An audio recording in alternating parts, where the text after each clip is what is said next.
Vai passar o medo, a angústia, a insegurança. Vai ficar para trás a saudade do abraço apertado, do almoço em família, do happy hour com os amigos. As coisas ainda estão fora de lugar. Viva o agora. Diga que ama. Pergunte se está tudo bem. Olhe com carinho que mantém a cidade em segurança. Fique em casa, se puder. Respire. Trabalhe. É hora de pensarmos no todo. Somos o país que não desiste até o último segundo da prorrogação. E juntos daremos a volta por cima.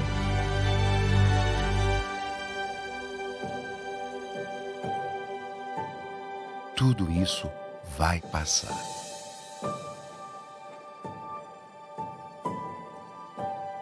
Enquanto não passa, conheça o novo jeito Quali de ajudar. Boa tarde a todos. Quero cumprimentar todo o nosso público com muito carinho, dizer a vocês que é uma grande honra e uma grande felicidade estar participando desse painel e ter a presença e a audiência de todos vocês. Nós estamos hoje com o painel 166, onde nós vamos falar de CNJ e CNMP e as prerrogativas do... Eu sou conselheiro federal da Ordem dos Advogados do Brasil, representante institucional da OAB no Conselho Nacional do Ministério Público. E tenho a grande honra de receber aqui dois profissionais do direito que têm contribuído muito com o avanço no sistema judicial, com a atuação perante o Conselho Nacional de Justiça, que é o doutor Henrique Ávila, que é conselheiro do Conselho Nacional de Justiça, doutor e mestre em Direito Processual Civil pela PUC de São Paulo. Meu grande amigo, conselheiro Marcos Vinícius Jardim, também conselheiro do Conselho Nacional do Ministério Público, advogado formado pela Universidade Federal do Acre, pós-graduado em Direito Público pela Faculdade Integrada de Pernambuco, FACIP. Nós tínhamos a previsão inicial de termos também conosco o Procurador-Geral da República. Contudo, digo aí aos nossos telespectadores que houve um ajuste na grade e o Procurador-Geral da República, então, participou de um painel na data de ontem, de modo que teremos aqui os nossos dois palestrantes, então, com maior tempo para expor as suas visões sobre esse tema, que é um tema muito importante para a advocacia e, consequentemente, se é para a advocacia, também para a sociedade, que é as prerrogativas da advocacia, dos advogados e das advogadas, e essa relação, em tempos de pandemia, Conselho Nacional de Justiça e Conselho Nacional do Ministério Público. Nós procuramos aqui, eu quero esclarecer aos nossos telespectadores, mudar um pouco do formato padrão. Ao invés de passarmos a palavra para um palestrante, depois para outro, para que traga as suas ideias, o nosso objetivo aqui é fazer um debate um pouco mais dinâmico. Então, selecionamos alguns temas que nos pareceram importantes, evidentemente, que não precisamos ficar presos exclusivamente a esse. Então, quero deixar, conselheiro Marcos e conselheiro Henrique, vocês absolutamente à vontade para abordar o que considerem importante e interessante. A minha função aqui vai ser de jogar a problemática, ouvir a opinião de vocês. Sei que o CNJ já se debruçou sobre muitas matérias que nós vamos tratar aqui, mas também tem outras que terá análise e apreciação do Conselho Nacional, no Conselho Nacional de Justiça. Quero dizer a vocês que nosso painel terá duração impreterível de 1 hora, então nós começamos aqui às 17h35 e iremos, então, até às 18h35. Nós podemos, e aqui, se me permite, já avançar para o início do nosso bate-papo, ou do nosso debate. Quero dizer a vocês, Henrique, Marcos, que podem ficar, um ou outro, ficar à vontade para fazer um diálogo dinâmico, um bate-papo. Eu acho que esse formato é um formato legal para a gente tratar no evento. E eu acho que o primeiro ponto que nós poderíamos abordar é o tema pandemia e audiência por videoconferência. Um tema de muita importância e que já causou muitos debates lá no Conselho Nacional de Justiça. Então, quero passar a palavra inicialmente ao conselheiro Marcos Vinícius, para trazer a visão dele, as problemáticas, o que o Conselho já fez, e volto a repetir, conselheiro Henrique, Vossa Excelência fica absolutamente à vontade para entrar nessa dinâmica, não fiquem presos a eu passar a palavra um a outro, quero deixar a coisa bem à vontade para que para que esse bate-papo, esse diálogo transcorra, né, de uma maneira bem informal. Então, te passo a palavra, conselheiro Marcos Vinícius. Boa tarde a todos. Quero aqui inicialmente cumprimentar o conselheiro federal da OAB, representante da advocacia, da diretoria do Conselho Federal no Conselho Nacional do Ministério Público, doutor Ulisses Rabaneda, pessoa que, embora conheça há pouco tempo, já nutro muito respeito pelo trabalho, pela grande personalidade e pelo serviço que tem prestado à Advocacia Nacional. Cumprimentar especialmente meu colega de plenário, doutor Henrique Ávila, e desde já manifestar meus agradecimentos públicos, Henrique, por tudo que você tem me ajudado e assim ajudado a advocacia brasileira.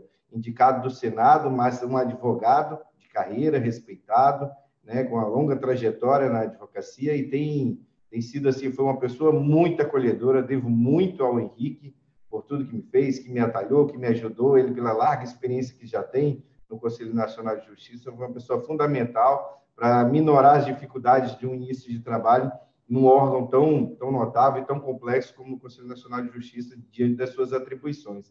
Antes até de entrar no tema, Ulisses e caro Henrique, das videoconferências, é importante, e eu acredito que nesses 15 anos de existência do Conselho Nacional de Justiça, nós estamos num momento em que talvez esse órgão tenha se deparado com o seu maior, se não um dos maiores desafios dessa existência, que é lidar nesse período de exceção com a obrigação de padronizar, né, a rotina de todo o Poder Judiciário Nacional. Todos nós sabemos a envergadura, o tamanho, a repercussão do Poder Judiciário brasileiro, e coube ao CNJ, inclusive demandado pelos tribunais, pelos gestores, pela advocacia, padronizar, né, todo o Poder Judiciário, todas as tramitações processuais, extrajudiciais.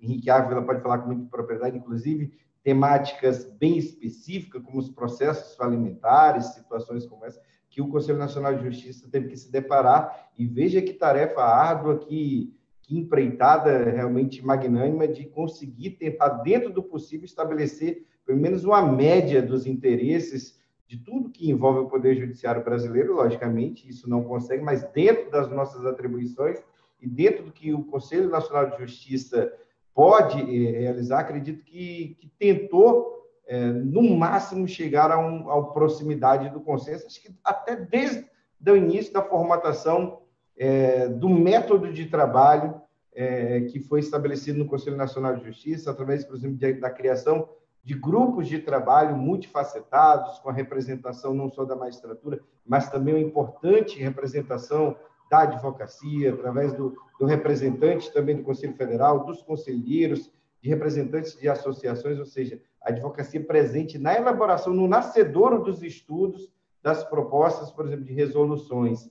E tanto que, na Resolução 313, que é a matriz de todas as resoluções, ficou bem definido, bem pontuado o respeito com a advocacia, dizendo não só dos trabalhos ininterruptos, né, do Poder Judiciário, mas também expressamente dizendo que o atendimento aos advogados não poderiam ser suspensos, o pagamento de precatórios também, que também impacta a advocacia através da sua verba alimentar, a advertência de que os trabalhos remotos não poderiam impactar no atendimento, ou seja, na ofensa das prerrogativas da advocacia. Então, primeiro ponto, acho que é importante a gente estabelecer que a base de todo o trabalho do CNJ teve, sim, e foi dada, sim, uma relevante importância para a advocacia.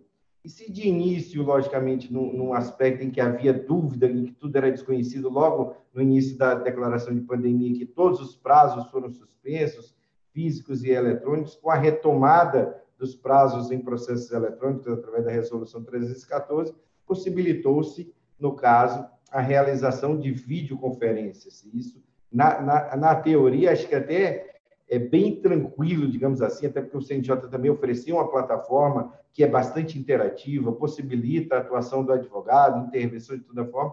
Na prática, logicamente, como eu falei, num país gigantesco como o nosso, as diferenças regionais, os interesses diversos, o impacto da pandemia diferente em cada região. Realmente, na prática, não houve consenso dentre, como eu falei, dentre muitas das demandas que chegaram ao CNJ. De fato, hoje é possibilitada a videoconferência pelo meio eletrônico. No caso, o CNJ oferece a plataforma Cisco WebX, e o que ficou definido, na realidade, o que ficou apreciado nessa pós-edição dessa resolução, foram os casos concretos em que a advocacia e até os próprios gestores dos tribunais entendiam sobre a realização ou não desses atos, dessas videoconferências, e essa situação que o CNJ tentou implementar dentro da realidade, mas a realidade não é única. Eis o grande desafio. A realidade não é única, e talvez por isso que eu falo que o maior desafio do CNJ foi tentar padronizar isso, quando talvez sequer exista possibilidades de padronizar dentro de uma situação de um país tão complexo como o Brasil. Mas, de fato, hoje, essas videoconferências são possíveis e ficou caso a caso, a cada juiz decidir a pertinência ou não da realização desses atos procedimentais. Logicamente, há uma cadeia, um número gigantesco de argumentos, principalmente da advocacia, que entende que bastava a mera alegação de impossibilidade para que esse ato não fosse realizado, algumas situações de ordem prática, digamos assim, né, uma defasagem de recursos de tecnologia, outros alegam a ausência de um espaço público para realizar esses procedimentos, a bandeira das mulheres a respeito até de uma situação de privacidade. Mas, como eu falei, dentro do que era possível, o CNJ tentou estabelecer uma linha média de atuação, até porque também uma situação que nós temos que ter em mente. O Poder Judiciário não poderia parar, né? Dentro de todo esse desafio, a nossa maior função era, dentro de todo esse desafio, estabelecer um caminho plausível para que o Poder Judiciário não parasse. Eu acho que dentro desse contexto, acho que o CNJ conseguiu cumprir a sua função. Uma situação muito, muito importante que eu acho que precisa ser objeto de comentário, principalmente para você, colega advogado, para você, colega advogada. Houve uma atuação muito forte do Conselho Federal da OAB junto ao Conselho Nacional de Justiça, exatamente para que fosse previsto nessas resoluções que estão, né, tratando do período de pandemia, que a mera alegação do advogado, no sentido possível, fazer uma audiência por videoconferência, já seria bastante para a audiência não se realizasse. Esse foi o trabalho que o Conselho Federal da OAB fez. Nós tivemos, inclusive, me corrija se eu estiver equivocado aí, conselheiro Marcos, conselheiro Henrique, tivemos votos favoráveis nesse sentido lá no Conselho, mas o que prevaleceu, né, foi que, em relação às audiências, né, a suspensão delas demandaria realmente uma análise do magistrado, não bastando a alegação do advogado. Mas houve sim, inclusive, me parece, conselheiro Marcos, me corrija se eu estiver equivocado, um voto seu foi, se me recordo bem, foi nesse sentido. Mas gostaria do conselheiro Henrique, agora, inclusive nessa linha, também avançamos um pouco sobre as audiências de custódia. Nós falamos de audiência e videoconferência, né? O Conselho decidiu a esse respeito, então, o conselheiro Henrique também abordasse um pouco essa temática. Conselheiro Henrique, obrigado, com a palavra. Obrigado, meu caro Ulisses. Eu indago a vocês se estão me escutando bem, porque eu tive, dia desses, uns probleminhas de internet aqui, né? O que, na verdade, revela e mostra o problema que todo advogado pode ter nesse período no exercício da sua profissão, né? A gente estuda na faculdade o Código de Processo Civil, o Código de Processo Penal, a Constituição Federal, e, de repente, a gente precisa absolutamente de uma rede de internet, né, sem o qual a gente não consegue exercer a profissão, a nossa profissão. Eu falo a nossa profissão como o meu queridíssimo amigo Marcos Vinícius falou, eu sou advogado, licenciado, embora, assim como ele, para cumprir a nossa função aqui no Conselho Nacional de Justiça, mas eu sempre me refiro como a nossa profissão, que é a profissão, né, da minha formação e na qual eu ganho a vida. Estou fazendo esse estágio aqui no Conselho Nacional de Justiça, mas em breve regressarei ao seio aqui dos nossos colegas advogados. E o que, Ulisses, agradecendo a você, né, por essa mediação, né, conselheiro federal que é do nosso Conselho Federal da OAB, então parabenizando na sua pessoa o Conselho Federal por esse congresso magnífico, né, histórico, que vai mudar paradigmas, não só na advocacia, mas em todo o sistema jurídico, e pediu a todas as áreas que tomarem conhecimento desse êxito que a OAB está tendo na realização desse congresso, e quem sabe isso inspire a todos. Está sendo muito bacana, muito produtivo, acompanhei painéis fantásticos, então, na sua pessoa, extensível, evidentemente, ao nosso amigo presidente Felipe Santa Cruz, ao Rony Duarte, diretor da Escola Nacional da Advocacia, ao Marcos Vinícius Furtado Coelho, nossos amigos e que tiveram também o empenho nessa organização desse seminário primoroso. E o meu colega Marcos é um grande representante da advocacia no Conselho Nacional de Justiça, está também, assim como eu, emprestado, né, para essa função, e desempenha aí na defesa da nossa classe com toda a sua competência e os melhores propósitos. Então, fico aqui os meus cumprimentos. E eu acho importante, Ulisses, Marcos, eu vou tomar liberdade de falar Ulisses e Marcos pela nossa amizade aqui em relação, e para deixar a coisa aqui sempre mais dinâmica para a turma que está nos assistindo, nossos colegas advogados e todos os demais. Eu sempre acho interessante a gente destacar, quando a gente fala de qualquer assunto nessa época de pandemia, quando a gente fala de qualquer assunto, é uma circunstância que a gente precisa ter na cabeça. Toda essa virtualização que está havendo, emergencial do judiciário, é provisória. E é responsabilidade de todos nós sentarmos, todos nós da OAB, do Conselho Nacional de Justiça, até das associações de magistrados, das defensorias públicas, da advocacia pública, do Ministério Público, precisamos sentar e, a partir de agora, debater o que ficará como legado e o que nós descartaremos. Porque é muito interessante, senhores, ver que muitas vezes nós trazemos discussões com a verve definitiva para uma questão que, evidentemente, é provisória. Marcos Vinícius e eu vemos muito isso nos debates do Conselho Nacional de Justiça. Não pode ser assim, não pode ser assado, o magistrado tem o direito de fazer assim, o magistrado não tem o direito de fazer assim, o advogado representa o seu cliente, então ele precisa ter essa prerrogativa, o Ministério Público idem. Mas nós precisamos ter em mente que, neste momento, nenhuma solução que qualquer um de nós adotar será a melhor possível. O que vai acontecer será perfeita, perdão. O que vai acontecer é que nós vamos tentar acertar, nós, todos os atores, né, juristas, e que debatemos esse tema, o que nós vamos conseguir alcançar é o melhor dentro das possibilidades que essa pandemia terrível nos impõe.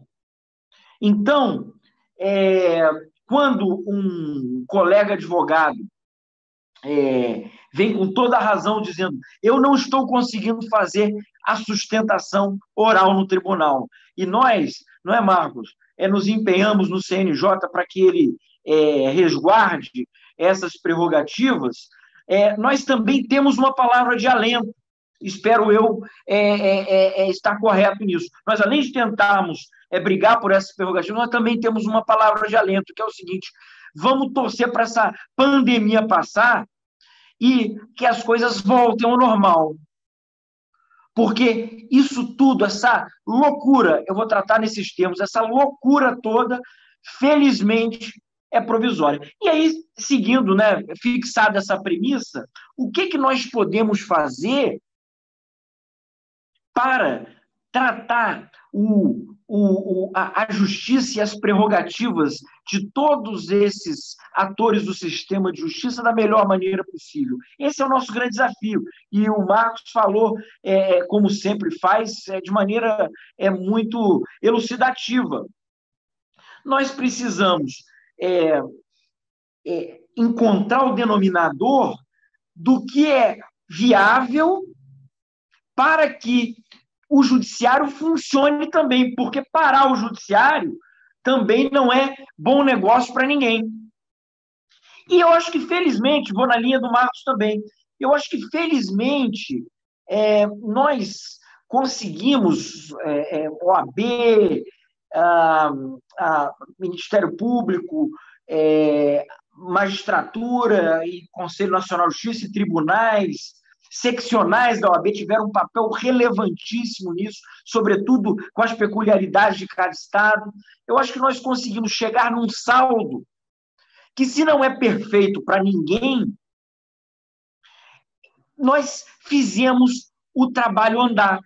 A justiça andou. O Marcos vai se lembrar quando nós nos deparamos com um cenário muito complexo, que foi, a partir da decretação de calamidade pública pelo Congresso Nacional e a orientação das autoridades mundiais e brasileiras, sanitárias e de saúde, de que todos deveriam ficar em casa, em cada tribunal tomava uma deliberação. O tribunal um tribunal do Nordeste dizia que suspendia os prazos, mas o tribunal continuava aberto. O outro tribunal fechava as portas do fórum, mas os prazos continuavam correndo. O outro adotava um regime de plantão, aquele plantão do final do ano, quer dizer, que só funcionava para medidas urgentes, ou seja, os processos ficavam parados. E nós fomos conclamados naquele momento a uniformizar, né, exercer a função constitucional do Conselho Nacional de Justiça. E nós tomamos naquele momento de muitas incertezas. Né, nós vamos lembrar que houve um momento que a gente não sabia para onde andar.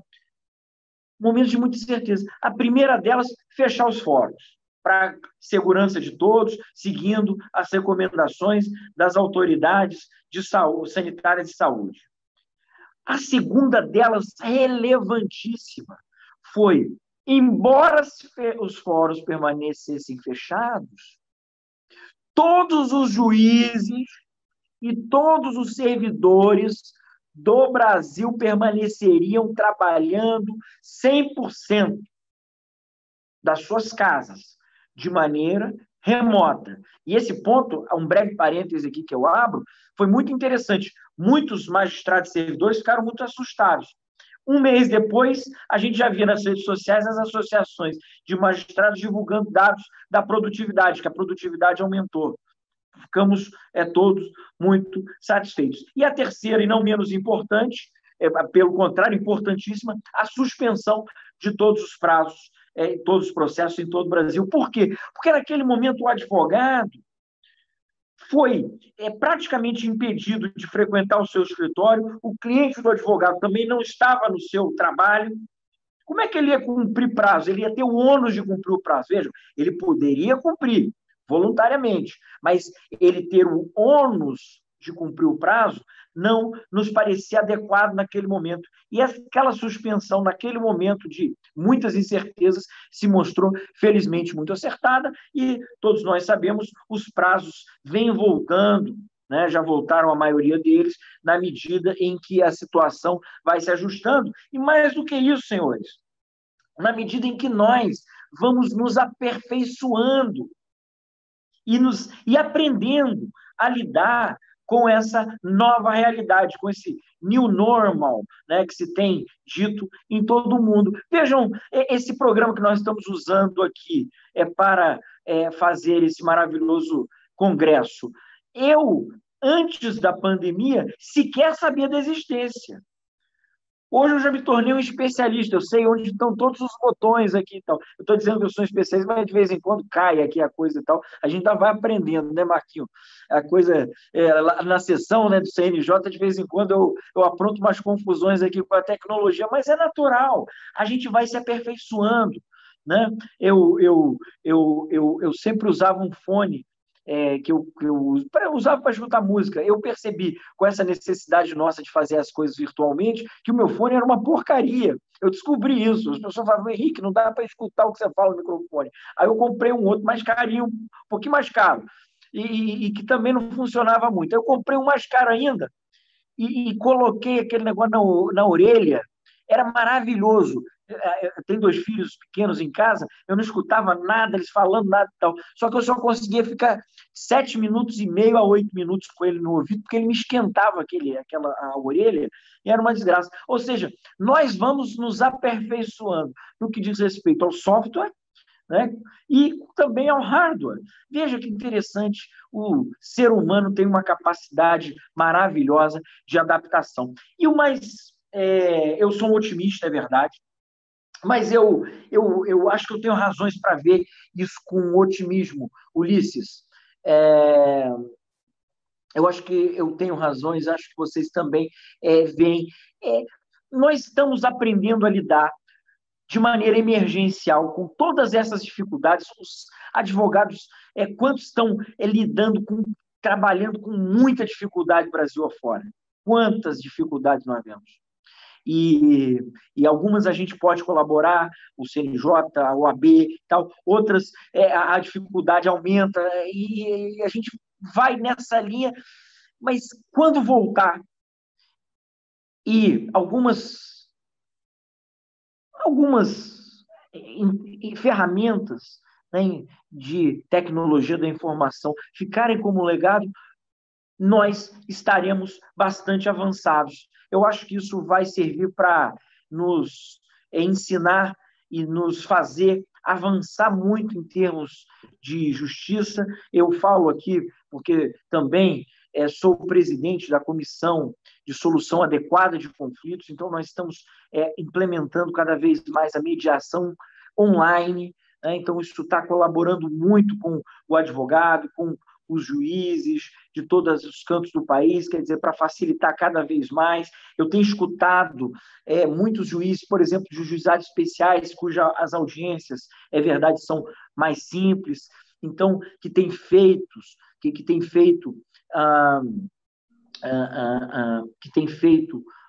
uma audiência por WhatsApp, tem feito audiência por outros programas de informática, e os advogados, as partes, na maioria delas, estão ficando satisfeitos. Claro, nós temos as dificuldades, né, nós vamos tratar disso aqui, o Ulisses bem pontuou aqui no nosso programa. Nós temos outros tipos de audiência que são muito mais complexas, né? Então, é aí que fica a sintonia fina que nós vamos ter que alcançar para aperfeiçoar para o legado. Mas eu acho que isso nós estamos caminhando muito bem. E, para finalizar, muito brevemente, Ulisses e Marcos e caros amigos, colegas advogados ouvintes, quando o Ulisses fala da audiência de custódia, essa é uma das audiências delicadas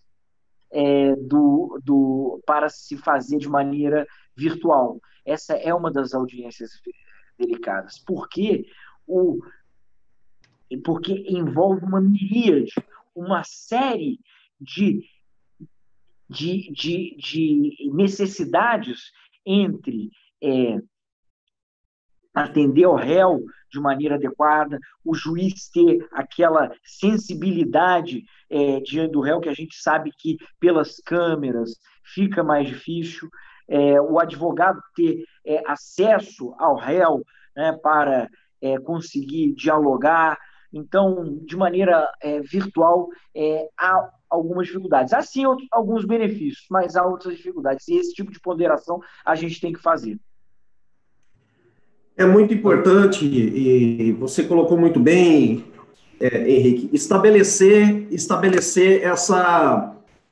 esse equilíbrio, né? Nós temos hoje uma situação da advocacia muito difícil. Nós estamos com uma grande parte do país com os fóruns e tribunais fechados, né? E a advocacia precisa trabalhar, nós temos que dar todo o suporte para esses colegas que estão com dificuldade financeira. Só para vocês terem uma ideia, aqui em Mato Grosso, a nossa Caixa dos Advogados tem um auxílio cesta básica. Nós temos 15 mil inscritos aqui e mais de 500 advogados solicitaram um auxílio cesta básica. Então, veja a situação que nós chegamos, né? E todo esse período de pandemia, como você bem colocou, é preciso que nós efetivemos de maneira perene aquilo que é bom, né? Mas aquilo que precisa ser temporário, a gente também precisa deixar efetivamente para o período, né, de pandemia. Então, achar esse equilíbrio é muito importante, principalmente vocês, a quem nós, advogados, a sociedade, depositamos muita confiança e a responsabilidade é muito grande, é muito difícil achar esse ponto de equilíbrio. Nós temos uma pandemia, as pessoas ficando doentes, não pode ter esse contato próximo, mas nós temos também advogados, advogadas e o jurisdicionado numa situação muito difícil. Então, essa missão ela realmente é árdua e a OAB tem contribuído para isso. Mas volta a palavra para você, Marcos, para falar um pouquinho, né, também, já em acréscimo, né, falar um pouquinho da questão, pode comentar também a questão das audiências de custódia, e podemos avançar já para alguns temas importantes. Recebi aqui a notícia que nós temos apenas mais 30 minutos do nosso painel, mas falar também rapidamente de tribunal do júri e de precatórios. Eu acho que esses são temas importantes para falar com vocês que são do CNJ nesse período de pandemia.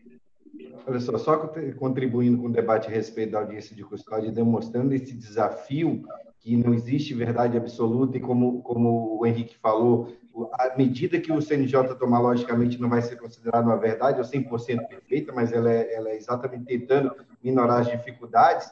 No plenário do CNJ, embora tenha prevalecido, no caso da audiência de custódia, a impossibilidade de realização por meio físico, exceto se cumpridos vários requisitos, principalmente as medidas de proteção, veja que nós tivemos diversos votos diferentes, né, pelos conselheiros, e também participei do grupo de trabalho, Ulisses, e no grupo de trabalho, a respeito das audiências de custódia, esse grupo de trabalho que foi conduzido pelo ministro do STJ, Sebastião Reis, ficou empate, e de parte a parte, com fundamentos extremamente plausíveis. Por exemplo, a advocacia, a defensoria pública alegou, no caso, que a audiência de custódia pelo meio eletrônico não consegue cumprir o que determina a lei, o que prevê a lei a respeito de analisar se houve uma coação, se houve uma tortura, se houve alguma situação de violência policial. A advocacia entende que isso não é perceptível através de um meio eletrônico, você não consegue guarnecer a segurança também, né,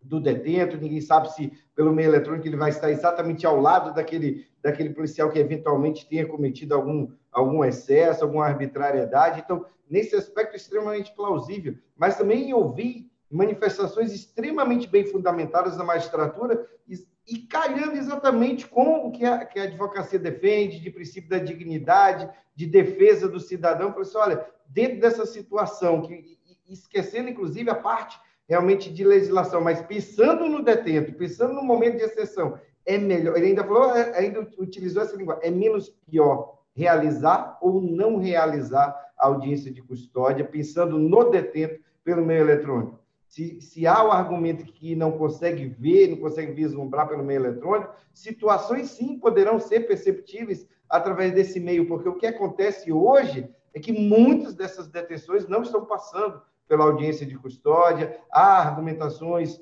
por parte de gestores dos tribunais, por exemplo, que o exame de corpo de delito que é exigido pela resolução precisa de convênios com o Poder Executivo, que isso não é atribuição do Poder Judiciário, que não existe equipamento, que não existe expert para realizar esse tipo de procedimento. E veja como eu falei, como é difícil o CNJ, mesmo tentando estabelecer um caminho médio, na prática, realizar esse tipo de procedimento a contento de 100% da população, até dos participantes, dos integrantes do Poder Judiciário. É o caso extremamente polêmico e hoje em debate a respeito das sessões do Tribunal do Júri pelo meio eletrônico, né? Hoje nós temos, olha que situação, nós estamos falando da dignidade, nós estamos falando da vida das pessoas, das vítimas, né, de pessoas que tiveram familiares, por exemplo, assassinados, vitimados por crimes dolosos, né, crimes dolosos contra a vida. E desde 19 de março, as sessões do Tribunal do Júri no país estão suspensas.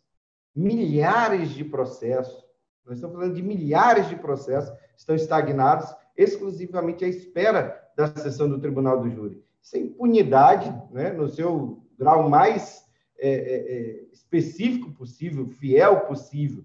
Mas como realizar, dentro do que prevê a legislação, como realizar audiências por videoconferências, quando você não consegue garantir a incomunicabilidade, quando você não consegue garantir a própria previsão legal, que fala que no sorteio dos jurados devem estar em salas separadas, com a presença do juiz, do promotor de justiça, dos advogados, garantindo-se a incomunicabilidade, toda a estrutura, tem previsão, inclusive, quando a sessão é interrompida para o cumprimento de alguma diligência, os jurados continuam incomunicáveis, preservados. Sabemos que na prática, inclusive, os celulares são recolhidos, realmente tentando, de todos os modos, manter aquele jurado incólume de qualquer tipo de influência, de coação, da força da mídia, da população, de tudo. Como se consegue ultrapassar esse obstáculo fazendo uma sessão por videoconferência? Como você consegue garantir que esses julgadores, né, é o povo julgando o povo, mas que tem essa segurança mínima, mas importantíssima quando lida com o processo, quando lida com um processo tão característico e que legalidade tem sinônimo de liberdade, é sinônimo de liberdade, o princípio da legalidade no processo criminal, notadamente no processo afeitos ao Tribunal do Júri. Como se garantir? Como avançar? É isso que eu estou falando, olha o desafio. E se não conseguirmos dominar essa pandemia ainda nesse ano? Não teremos mais sessões do Tribunal do Júri no decorrer do ano, um ano inteiro sem sessão do Tribunal do Júri, processos que serão alcançados pela prescrição, ou seja, situação realmente de impunidade. Como resolver essa questão? Né? Então, assim, muitas dessas situações ainda não temos a resposta. Hoje, nesse caso específico, o Conselho Federal, as associações, o Ministério Público, o Abracrim, o Colégio de Defensores Públicos, de presidentes de Defensores Públicos Gerais, todos passaram a integrar esse processo, mas temos que achar uma solução. A verdade é essa, não podemos nos apacentar simplesmente com esse obstáculo e simplesmente estagnar os processos tão especiais como esse. Mas a solução, confesso, que ainda não temos. Queremos a ajuda de todos, né, Henrique, nessa situação que é tão complexa e a gente tem lidado muito com isso. Com certeza, né? O Conselho Federal da OAB encaminhou ao CNJ uma manifestação no sentido de ser contra a realização das sessões do júri por videoconferência, apresentando uma proposta alternativa, né, que é a realização presencial dessas sessões com um protocolo, né, de segurança, manter ali no ambiente apenas os atores essenciais à realização do júri, em um espaço adequado para que se mantenha a distância. Então, é essa tentativa de ponto de equilíbrio que eu estava dizendo. Aqui nós temos, então, mais 20 minutos para o nosso painel, e devolvo a palavra a você, conselheiro Henrique. Poderia comentar um pouquinho o que tem visto, discussões no CNJ, sobre 2 pontos que me parecem também importantes, e também quero ouvir o Marcos depois a respeito, que tocam muito a advocacia. E se tocam a advocacia, consequentemente, tocam também a sociedade. O advogado não fala em nome próprio, ele fala em nome do seu constituinte. É como disse Calamandrei, né? O advogado é o sirineu da sociedade, porque ele carrega dos outros, não é a própria, né? Estando aí a sua nobreza. Então, gostaria que você comentasse um pouquinho sobre a questão dos precatórios. Houve, sim, aí uma tentativa, né, de dificultar aí nesse período o pagamento de precatórios. E um ponto muito importante, puder comentar também rapidamente, conselheiro, que é o atendimento dos advogados por magistrados. No período de pandemia, uma dificuldade. Ela ocorre por vários motivos, né, mas, em especial, né, esse contato que, por vezes, é muito importante. Então, deixo essas questões para os seus comentários. Obrigado, Ulisses. Primeiro, eu queria chamar atenção para essa fala muito relevante do Marcos, que visualiza muito bem, ilustra muito bem a dificuldade de, nesse momento em que nós somos açoitados violentamente por essa pandemia, chegar a um cenário ideal. Então, se por um lado, esse é o cerne da questão, se por um lado é muito difícil se fazer tribunal do júri de maneira virtual, por outro, se não se fizer, o tribunal do júri vai ficar parado, os processos aguardando o tribunal do júri ficarão suspensos indefinidamente, porque, lamentavelmente, ainda hoje, nós ainda não temos uma definição de quando essa situação toda vai ter alguma definição, né? Os infectologistas dizem que só quando advier uma vacina. Nós temos aí notícias alvissareiras de que vacinas estão por vir, mas não temos uma data exatamente em que nós seremos contemplados, né, por essa solução. Então, no meio jurídico, no trabalho do judiciário, dos advogados, nós precisamos, eventualmente, aplicar essas soluções temporárias. Eu escrevi, Ulisses, Marcos e amigos advogados, um artigo na Conjur a respeito de uma das resoluções, da Resolução 318, logo após sua publicação pelo CNJ, e falando da pandemia, e ao final eu concluo umas reflexões nossas, né, acredito que sejam de todos, em que é um momento em que todos nós temos que ter muita solidariedade. Mais do que nunca, o princípio da cooperação do processo civil deve funcionar. É preciso que advogados, magistrados, membros do Ministério Público, defensores públicos, advogados públicos, servidores, todos compreendam e tenham empatia com relação à situação do outro, porque não é uma situação fácil e, de novo, como eu disse no início, não haverá para esse período solução perfeita. O que nós conseguiremos, na medida dos nossos esforços e da nossa cooperação uns com os outros, é um cenário melhor possível, melhor dentro de todas as possibilidades que são muito complexas. Então, eu adiro aí integralmente as palavras do Marcos, acho que é uma ponderação difícil de se fazer e que nós precisamos, né, Marcos, em breve tomar aí uma decisão com relação ao tribunal do júri, né? Tá para ser pautado aí, o Marcos me corrija se eu estiver errado, mas eu tenho essa informação.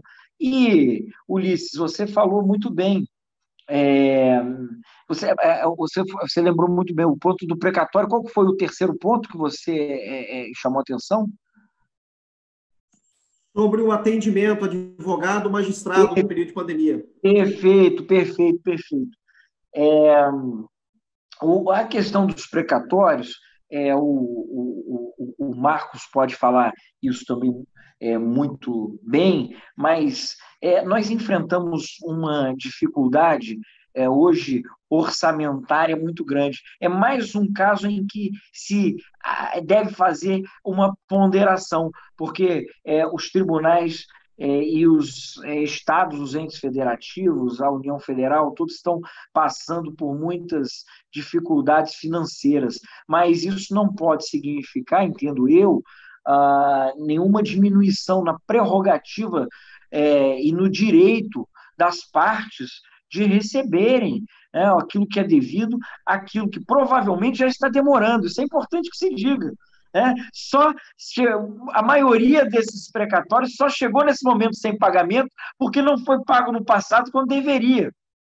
Isso é importante se dizer. Então, se deve haver alguma prioridade, essa é uma delas.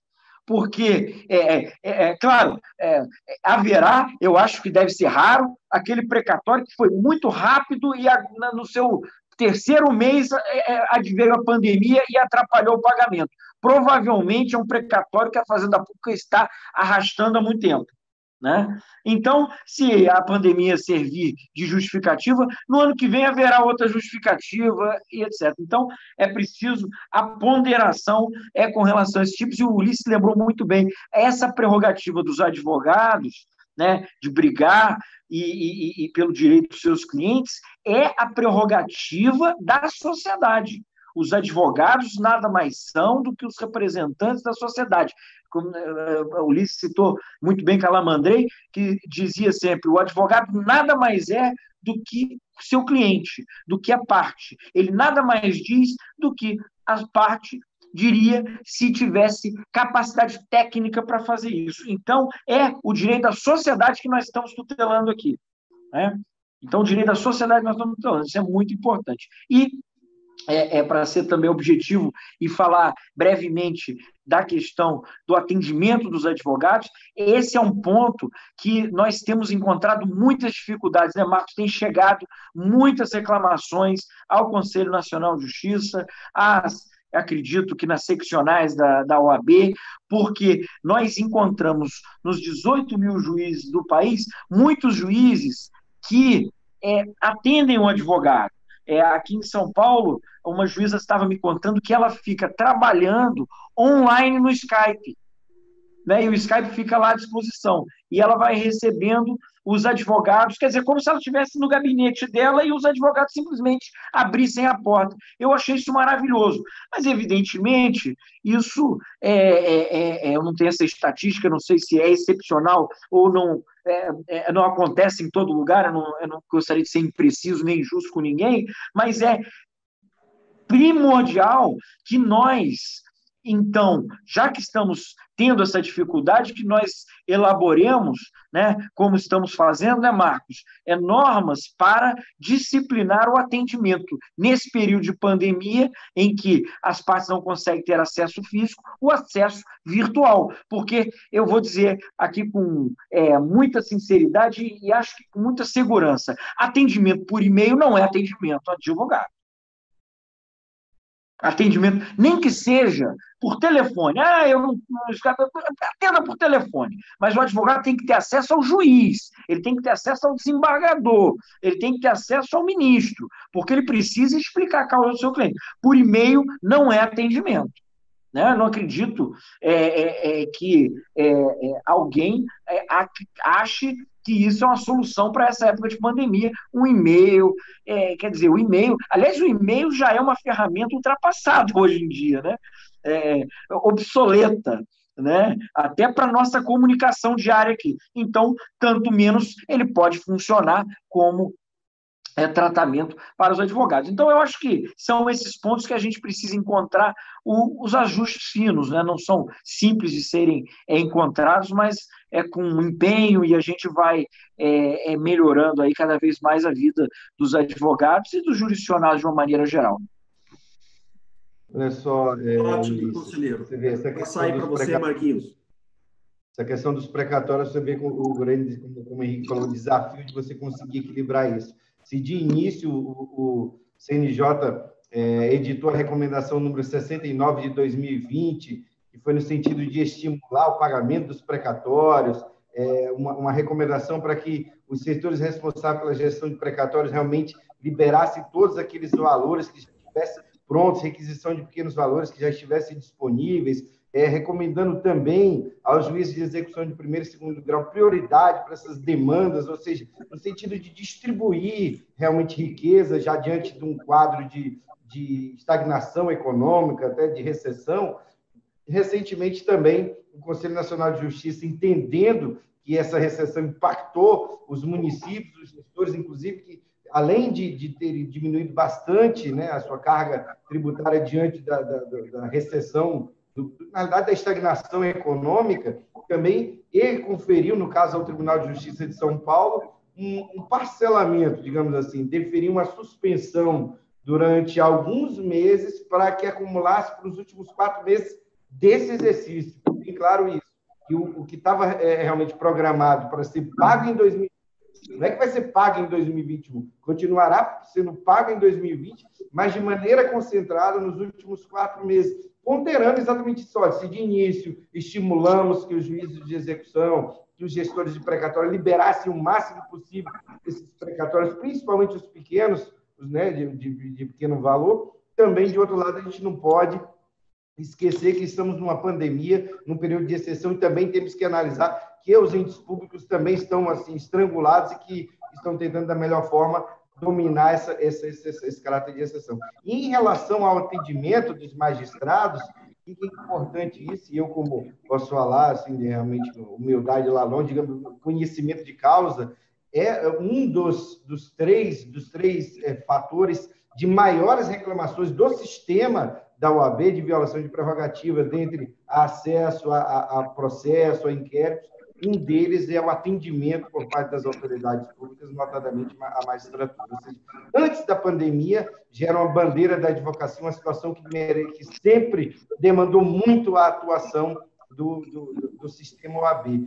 Depois da pandemia, a despeito da resolução 303, como eu falei, que foi a matriz, a primeira, dizer que esse serviço não poderia ser estagnado, que o atendimento ao advogado não poderia ser estagnado, que se não pudesse ser realizado presencialmente, que é o que está previsto no artigo 3º, parágrafo 2º da resolução 303, se não pudesse ser realizado presencialmente, teria que ter um meio de comunicação eletrônico para despacho do juiz com o advogado, para entrega de memoriais. Na realidade, não se mostrou presente isso. O que aconteceu foi realmente a divulgação de canais com o cartório, com escrivão, com assessor, realmente com colaboradores do Poder Judiciário, até do gabinete, mas não diretamente com o juiz. Situações, como o Henrique falou, eu também vi algumas situações que merecem ser homenageadas e aplaudidas, no caso também do Estado do Acre, o doutor Jordano Dourado criou um perfil de Facebook exclusivo para isso.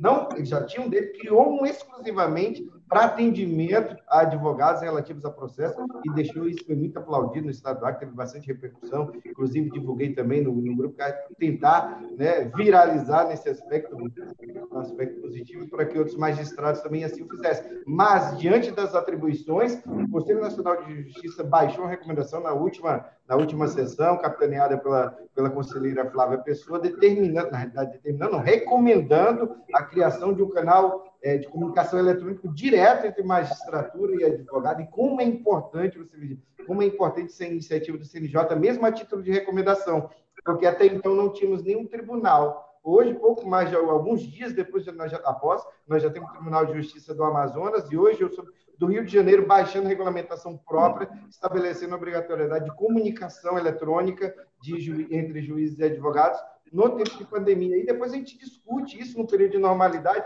como é que vai implementar. Eu acho positivo, logicamente, desde que seja um curso, desde que seja um recurso, que isso não impeça do atendimento presencial, mas acho interessantíssimo no Brasil, com a geografia continental, isso para atender o advogado do interior, para atender aquele advogado que não tem tempo de ir ao tribunal, ter um meio de comunicação eletrônica para que ele possa se valer quando tiver esse entendimento, quando for a opção do advogado. Eu acho que tem muita coisa que, sendo apurada, logicamente, dentro do período de normalidade, a gente pode, sim, avançar, porque é uma nova, realmente. A tecnologia se mostrou amiga da advocacia, amiga do Poder Judiciário, amiga da sociedade. Imagina se não fosse a tecnologia, como é que seria hoje o Poder Judiciário em período de pandemia? Se não fossem os processos eletrônicos, os meios virtuais de atuação processual, aí sim o Poder Judiciário estaria estagnado. Então, a gente só tem que maturar isso, logicamente, dentro de um período de normalidade, como melhor implementar isso dentro de um período de transição, de modo que, obedecendo à legislação, os princípios constitucionais, as garantias, as conquistas da sociedade, a gente consiga implementar isso da melhor forma que seja benéfico a todos. É isso, conselheiro. É muito importante essa atuação do CNJ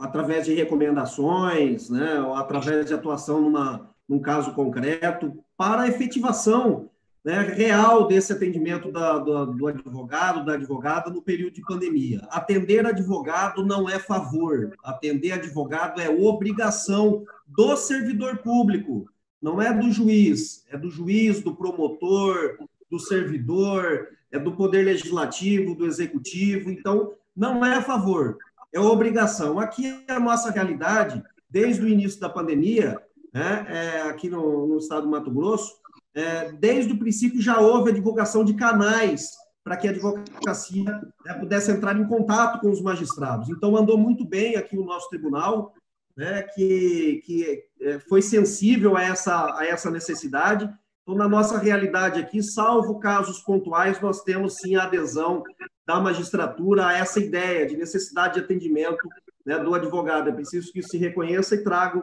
esse testemunho. Nós já estamos chegando ao final do nosso painel, nós temos mais 3 minutos, e quero passar a palavra, então, para vocês fazerem as considerações finais. Podemos começar, começamos com você, Marcos, no início, vamos começar com o conselheiro Henrique. Olha, obrigado, Ulisses, obrigado, Marcos, por esse debate delicioso aqui. Acho que aprendi muito, é muito bacana essa troca de ideias, e isso tudo nós devemos ao Conselho Federal da OAB, à Escola Nacional da Advocacia, a ESA Nacional, que estão promovendo esse evento fantástico, como eu disse no início, histórico, né, que vai influenciar muita coisa aí no cenário jurídico e fora. Então, parabenizar mais uma vez a vocês, viu, Ulisses, né, que é conselheiro federal, né, pelo estado do Mato Grosso, e ao Felipe Santa Cruz, ao Beto Simonetti, ao Rony Duarte, ao Marcos Vinícius Furtado Coelho e a todos os funcionários da OAB que se empenharam aí para o sucesso desse evento, que está tendo uma repercussão fantástica no meio jurídico, e acredito que esse é o tipo de evento que já deve terminar com mais um engatilhado, né, Marquinhos? Eu acho que isso é fundamental. Um evento de sucesso não pode parar no primeiro, não, né? Obrigado por tudo, viu, gente? Obrigado pelo convite. Espero ter aqui trazido algumas informações para que a gente reflita cada vez mais aí sobre esses temas palpitantes e relevantes. Ulisses, obrigado aqui. Não tinha como terminar sem agradecer primeiramente a você, sempre essa pessoa muito acessível, esse grande amigo, um grande personagem da advocacia como eu brasileira. Tenho aprendido muito com você. Também agradecer mais uma vez ao Henrique Ávila, esse amigo do coração, que também tem me ajudado bastante, repito, é um grande destaque da advocacia brasileira. Nesse período todo no CNJ, tenho certeza que ainda continuarei aprendendo demais contigo. Parabenizar a organização do evento, parabenizar o Conselho Federal da OAB, ao presidente Felipe Santa Cruz, ao secretário Beto Simonetti, ao membro honorário vitalício Marcos Vinícius Furtado Coelho, ao Rony Duarte, diretor da ESA Nacional, por esse evento emblemático, mais de 110 mil inscritos, né? Mais de 500 painéis, centenas de palestrantes, realmente um marco histórico, não só da OAB, mas eu penso que de toda a história do próprio país, né? Está registrado, o Guinness está analisando se realmente é o maior congresso digital do planeta, independente do quantitativo. Eu tenho certeza que nós temos um divisor de águas no sistema e também em eventos da espécie, a partir desse evento tão emblemático, desse congresso tão emblemático. E eu queria terminar aqui, além de agradecer, logicamente, nós não podemos esquecer jamais,